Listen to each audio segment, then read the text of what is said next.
어제 예고해드린 대로 지금부터는 원조로 포장됐던 8억 달러를 앞세워서 우리 경제를 일본에 종속시키려 했던 한일협력위원회의 실체에 대해서 전해드리겠습니다.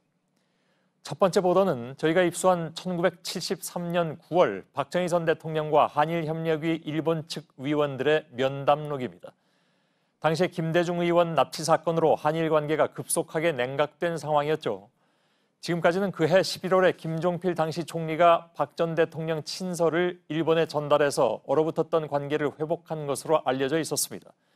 그런데 면담록을 보면 2달 전에 이미 한일협력위가 해결사 역할을 했던 정황이 고스란히 담겨 있습니다. 먼저 이태경 기자입니다. 1973년 8월 8일 일본 도쿄의 그랜드 팔레스 호텔. 당시 유신을 반대하며 일본에 머물렀던 김대중 의원이 괴한들에게 납치됐습니다. 한국 정보기관이 개입한 증거가 나오자 일본 정부는 국권 침해라며 경제협력을 중단하겠다고 선언했습니다. 일본 국회에선 국교 단절까지 거론됐습니다. 납치 사건 50일이 지난 73년 9월 28일 기시 노부스케 전 총리 등 한일협력위 일본 측 위원들이 청와대를 찾았습니다. 냉랭했던 한일 관계와 달리 면담은 처음부터 화기애애했습니다. 주한 일본 대사를 샌드위치맨이라 부르며 웃음을 유도한 박 전 대통령은 납치 사건에 대해 처음으로 유감을 표명했습니다. 한국 사람이 일본에서 무리를 일으켜 면목이 없는 느낌이라며 정보기관과 관계 있다면 사과에도 인색하지 않겠다고도 말했습니다. 이러자 기시 전 총리를 비롯한 일본 측은 예상치 못했던 놀랍고 기쁜 말씀. 이 사건은 바늘과 같이 작은 문제인데 여론이 도끼마냥 떠들고 있다며 맞장구를 칩니다. 양측은 납치 사건과 별도로 경제는 그대로 협력하자는데 의견을 같이 합니다. 기시 전 총리가 이번 사건과 양국의 우호 친서는 차원이 다른 문제라고 하자 박 전 대통령은 이 두 가지 문제는 별개로 다루도록 다나카 총리에게 건의해달라고 말합니다. 이 자리에선 한일협력위가 청구권 자금이 들어간 사업을 총괄하는 주체라는 언급도 나왔습니다. 협력위의 다나카 다스오 의원은 한일 강요회의가 지연돼도 유무상 사업은 협력위에서 계속 추진해야 한다고 강조했습니다. 면담 후 2달 뒤 김종필 당시 총리는 박 전 대통령 친서를 들고 일본 다나카 총리에게 공식 유감을 표명했고 한일 강요회의도 재개됐습니다. 전범 기업들의 리베이트 창구가 됐던 서울 지하철 차관 사업도 이어질 수 있었습니다. JTBC 이태경입니다. 보신 것처럼 한일협력위원회라는 것은 한일 관계 주요 국면마다 깊숙이 개입해왔습니다. 원조로 포장된 8억 달러를 내세우면서 일본의 이익을 대변했습니다. 그 배경에는 전범과 전범 기업 그리고 만주군 출신으로 구성된 일본 측 위원들이 있었습니다. 이호진 기자. 지난 2013년 11월 한일협력위원회 합동총회 개회식입니다. 韓日協力委員会は私の祖父岸信介が日韓協力委員会の初代会長を務め한일협력위원회 초대 회장인 기시 노부스케 전 총리는 일본이 세운 만주국 총무청 차장을 지냈습니다. 패전 후 3년간 복역한 A급 전범이었습니다. 하지만 출소 이후 일본이 침략 전쟁을 일으키지 않았다고 발언했습니다. 기시 전 총리는 만주군에서 활동했던 박정희 전 대통령과도 각별한 친분이 있었습니다. パククネ大統領のお父さんのパク・チョンヒ大統領は私の祖父の親友でもあったわけでありますし、パク・チョンヒ大統領は最も親日的な大統領であったと言ってもいいと思います。 한일협력위 위원이었던 시나 에스사부로 중위원은 만주국 관공사장 출신입니다. 조선병합은 영광스러운 일이라고도 했습니다. 한일협력위 사무총장 다나카 다스오 중의원도 만주국 통치기구였던 만주철도 출신이었습니다. 한일협력위에 참여한 일본 재계인사 상당수는 전범기업의 임원들이었습니다. 대표적 전범기업인 후지노 주지로 미쓰비시 상사 사장과 미즈가미 다스조 미쓰이물산 사장은 상임위원이었습니다.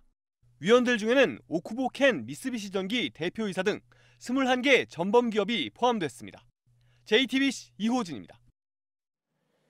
전범과 전범 기업으로 구성됐던 한일협력위원회 일본 측 주요 인사들은 심지어는 우리로부터 훈장도 받았습니다. 한국의 국권 신장과 양국 우호에 기여했다는 이유였습니다. 박준호 기자. 사람들이 입항하는 배를 향해 한일 양국 국기를 흔듭니다. 일본 시모노세키와 부산을 오가는 부관 페리의 재취항을 기념한 겁니다. 배에서 부산으로 첫 발을 내딛는 사람은 다름 아닌 기시노부스케 전 총리.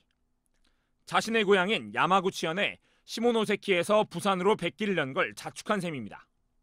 기시 전 총리의 지역구였던 야마구치현에서 외손자인 아베 총리도 정치적 입지를 다질 수 있었습니다. 기시 전 총리는 취항 다음 날엔 박정희 전 대통령에게 국가훈장인 1등급 수교훈장을 받았습니다. A급 전범인 기시 전 총리가 한국의 국권신장에 기여했다며 수훈자로 선정된 겁니다. 훈장을 받은 배경은 박 전 대통령의 신복이었던 이후락 당시 주일대사가 외무부 장관에게 보낸 문서에도 나옵니다. 기시 전 총리가 한일 우호에 큰 공헌을 했다며 다른 사람에게 먼저 훈장을 주면 서운해할 수 있던 겁니다. 실제 한일협력위원회 일본 위원들에 대한 서운은 기시 전 총리만이 아닙니다. 타나카 다스오 전 문무대신과 한일 경제협력 방안인 야스기안을 제안한 야스기 가즈오를 비롯해 노다 우이치 전 중의원, 일본의 군사력 확보를 주장한 후나다 나카 전 중의원 의장 등 모두 5명입니다. 당시 서운을 받았던 일본인들은 또 있었습니다. 1973년 산업훈장을 포상할 때 가장 큰 상인 금탁훈장은 전범기업인 신일본제철의 나가노 시게오 명예회장이 받았습니다. 포항제철 부사장과 이사, 경제기획원 차관보 등 그 밑인 은탑, 동탑, 홍조 근정훈장을 나란히 받았습니다. JTBC 박준호입니다. 예, 이 문제는 탐사기획부 유선희 기자와 한 걸음 더 들어가 보겠습니다. 자, 먼저 박정희 전 대통령과 기시노부스케 전 총리의 면담 내용은 처음 보는 것 같습니다. 이게 지금까지 공개가 전혀 안 됐습니까? 네, 언론은 나온 적이 없고 예. 또 저희가 김대중 전 대통령의 측근들에게도 문건을 보여주면서 혹시 본 적이 있느냐 혹은 들은 얘기가 있느냐라고 물어봤지만 처음 보고 듣는 것이라고 확인을 그런가요? 했습니다. 예. 이 문건을 보면 한일협력위원회가 지금 거론되고 있는 8억 달러의 자금에 상당한 영향을 미쳤던 것은 물론이고 예. 또 정치 문제에도 해결사 역할을 했던 셈인 정황이 드러나고 있습니다. 또 박정희 전 대통령과 한일협력위원회의 긴밀한 관계가 곳곳에서 드러나고 있는데 예. 한 곳을 좀 보겠습니다. 당시 자민당의 원로인 이시 미스지로 의원의 말을 보면 마음과 마음에 굳은 유대 관계가 있으니까 이런 때일수록 아무 말 없이 그저 손을 꽉 잡는다는 생각에 왔다라고 말을 합니다. 그러니까 김대중 전 대통령 납치 사건으로 한일 관계가 상당히 경색이 됐었지만 최소한 협력위원회 안에서만큼은 신뢰관계가 유지되고 있는 것으로 보입니다. 뭐 이거저거 따지지 말고 손만 꽉 잡자고 얘기했으니까요. 뭐 그건 다 정치적인 어떤 그 배경이 당연히 있는 것이고 네. 그에 따른 이해관계가 그 안에 있었기 때문에 그렇게 됐으리라고 충분히 뭐 예상은 합니다. 네. 한일협력위가 일본 자금 8억 달러의 사용처에도 상당히 그 영향을 미치는 것으로 우리가 지금 이 취재 결과 얘기하고 있지 않습니까?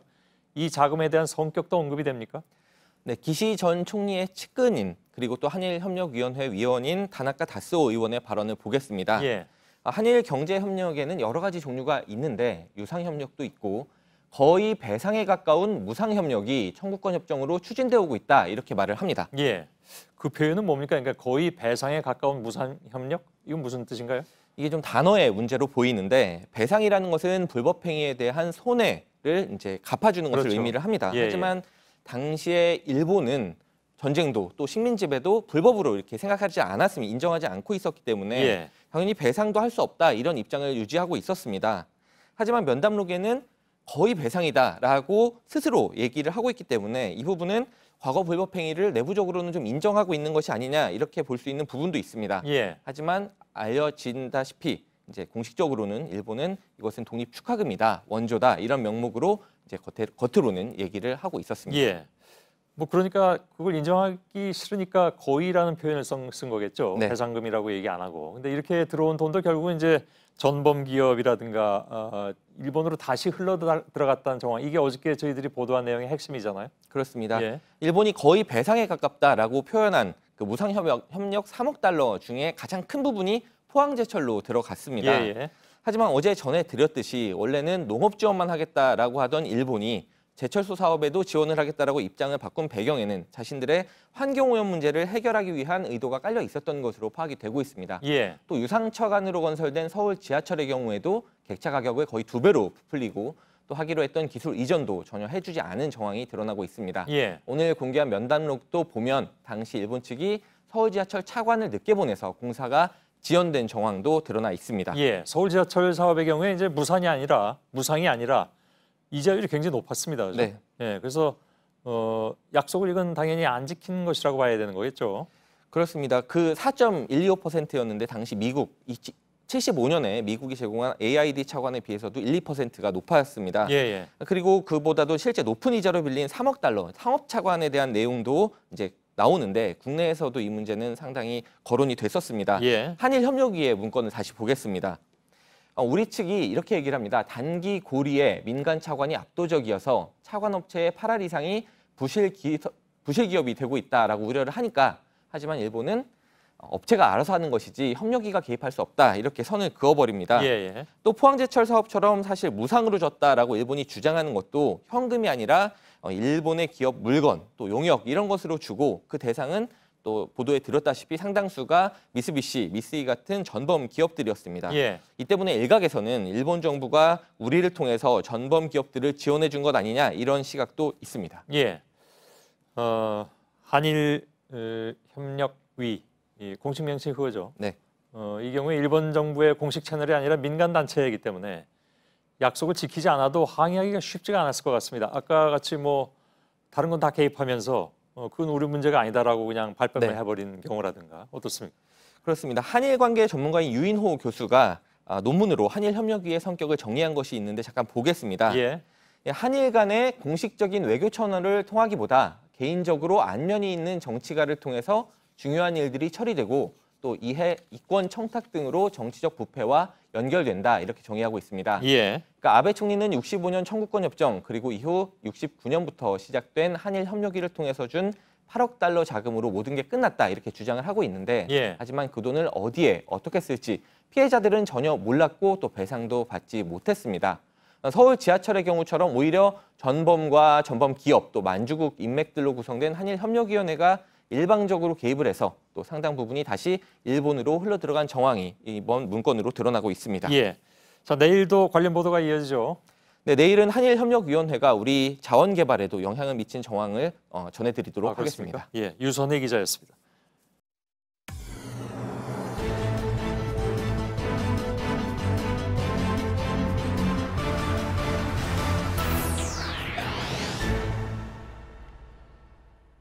예, 뉴스룸의 앵커 브리핑을 시작하겠습니다. 1961년 8월 군부 쿠데타를 일으킨 지 석 달이 지난 후에 당시 국가재건 최고회의 박정희 의장은 일본에 친서를 보냅니다.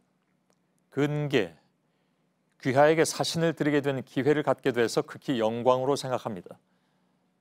그것은 한국의 최고 권력자가 일본의 막후 실력자에게 보낸 편지 글의 시작이었습니다. 편지를 받은 사람은 기시 노부스케, 1930년대 만주국 산업차관을 지내면서 식민지 수탈을 주도했고 1940년대 도조 히데키 내각에서는 상공부 대신을 역임한 A급 전범이자 지금의 총리 아베 신조의 외할아버지이며 아베에게는 절대적인 영향을 끼친 사람이기도 합니다. 과연 과거를 딛고 양국이 미래로 향해야 한다는 간절함 때문이었을까? 그는 2년 뒤인 1963년 8월에 두 번째 친서를 보냅니다. 한일 회담의 조기 타결을 위하여 배전의 협조 있기를 바람하지 않습니다. 친서를 직접 전달한 인물은 화신백화점 사장을 지낸 박흥식. 영화의 실제 모델로도 잘 알려진 그는 해방 후에 반민특위에 의해서 첫 번째로 체포된 특급 친일파였습니다. 어제와 오늘 그리고 며칠 동안 뉴스룸은 1965년 한일 청구권 협정 체결 이후에 감춰진 이야기를 취재해서 전해드리고 있는 중입니다. 어제는 협정의 대가로 들어온 일본의 돈이 결과적으로는 다시 일본의 전범 기업으로 되돌아갔다는 내용을 보도해드렸고 오늘은 박정희 전 대통령과 기시노부스케 전 총리를 앞세운 한일협력위원회의 면담 문건을 입수해서 전해드렸습니다. 이럴 때일수록 아무 말 없이 손을 꼭 잡고 가자. 한국과 일본은 1965년에 그 협정 이후에 끈끈한 우애를 다졌다고 문건은 말하고 있는데 그들이 다진 그 우애란 한국과 일본의 국민을 위한 것이 아니었고 가해국과 전범 기업에 면죄부를 주는 동시에 서로의 정치적 입지를 다진 계기로 이용됐던 것입니다. 그 미략 아닌 미략은 빌미가 되어서 그의 외선자로 대표되는 일본의 극우는 한국은 믿을 수 없는 나라라면서 으름장을 놓고 있는 형국이죠. 오늘 보도해드린 내용 가운데 잘 알려지지 않은 역사적 사실은 또 하나가 존재합니다. 1970년 한일 국교 정상화 5년을 맞이한 한국의 대통령은 강제징용과 식민지 수탈에 앞장선 2차 대전의 A급 전범 기시 노부스케에게 한국의 정부가 수여하는 1등급 훈장인 수교훈장 광화대장을 수여했습니다. 아마도 그의 외손자인 아베 신조는 할아버지가 받은 그 훈장을 보면서 한국은 믿을 수 없는 나라라고 되뇌고 있을지도 모르겠습니다. 오늘의 앵커 브리핑이었습니다.